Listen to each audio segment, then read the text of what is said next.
Assalamualaikum warahmatullahi wabarakatuh.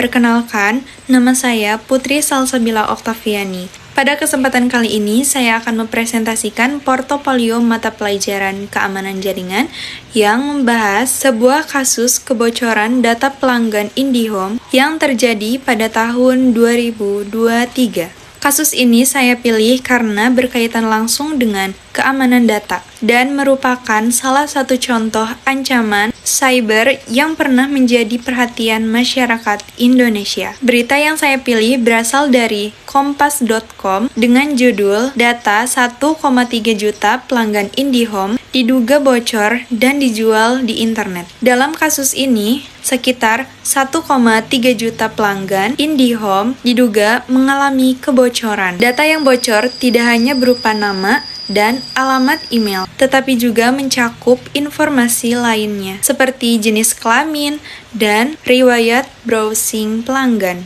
Data tersebut kemudian diperjualbelikan di forum internet oleh pihak yang tidak bertanggung jawab. Tentu saja, hal ini menimbulkan kekhawatiran karena data pribadi merupakan informasi yang seharusnya dijaga dan dilindungi dengan baik.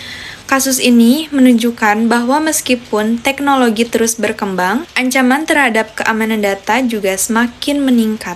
Oleh karena itu, perusahaan penyediaan layanan internet harus memiliki sistem keamanan yang sangat kuat agar data pelanggan tetap aman. Jenis serangan yang terjadi di dalam kasus ini adalah data breach atau kebocoran data. Data breach adalah kondisi ketika data penting atau data pribadi berhasil diakses, dicuri, atau disebarkan tanpa izin oleh pihak yang tidak berwenang. Ada beberapa faktor yang dapat menyebabkan terjadinya data breach. Yang pertama adalah keamanan server yang kurang kuat. Jika sistem keamanan tidak diperbarui atau dienkripsi yang digunakan kurang optimal, maka hacker dapat memanfaatkan kelemahan tersebut untuk mendapatkan akses ke data. Yang kedua adalah adanya celah atau bug pada sistem. Celah keamanan dapat dimanfaatkan oleh penyerang untuk masuk ke dalam sistem dan mengambil informasi penting yang tersimpan.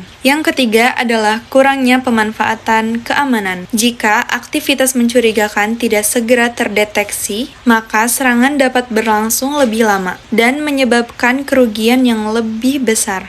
Yang keempat adalah human error atau kesalahan manusia. Misalnya, konfigurasi server yang tidak aman atau kelalaian dalam mengelola sistem keamanan. Dari faktor-faktor tersebut, kita dapat memahami bahwa keamanan jaringan tidak hanya bergantung pada teknologi, tetapi juga pada pengelolaan dan pengawasan yang sangat baik. Kebocoran data memiliki dampak yang sangat besar, baik bagi perusahaan maupun pengguna.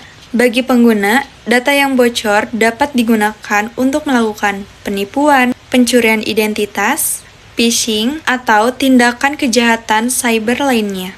Sedangkan bagi perusahaan, kebocoran data dapat menyebabkan hilangnya kepercayaan pelanggan. Berdasarkan kasus yang telah dibahas, dapat disimpulkan bahwa kebocoran data IndiHome menunjukkan masih tingginya ancaman keamanan cyber di Indonesia. Kasus ini menjadi pengingat bahwa data pribadi merupakan aset yang paling penting yang tentunya harus dilindungi dengan baik. Adapun saran yang dapat diberikan adalah: pertama, perusahaan perlu meningkatkan keamanan dengan menggunakan enkripsi data yang lebih kuat, juga firewall yang baik, serta melakukan pengujian keamanan secara berkala. Melalui tugas ini, saya mendapatkan pengetahuan baru mengenai data breach, penyebab terjadinya kebocoran data, serta langkah-langkah yang dapat dilakukan untuk mencegahnya. Demikian presentasi portofolio keamanan jaringan yang dapat saya sampaikan. Mohon maaf bila ada kekurangan ataupun salah kata. Semoga materi yang saya jelaskan dapat menambahkan wawasan mengenai pentingnya keamanan data dan keamanan jaringan di era digital ini. Terima kasih atas perhatiannya. Wassalamualaikum warahmatullahi wabarakatuh.